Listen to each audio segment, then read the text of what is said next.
In the 2005 NFL season, one of the most outrageous Hail Mary passes unfolded in an unexpected game. With just seconds left on the clock, a quarterback launched a staggering 80-yard throw that miraculously landed in the hands of a rookie receiver, winning the game.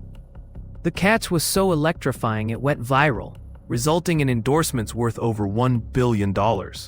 However, chaos ensued when it was revealed that a clerical error had made the rookie ineligible, costing the team $9 million and sparking outrage among fans. This incident led the NFL to enforce stricter guidelines around eligibility, making it a historic moment in professional football.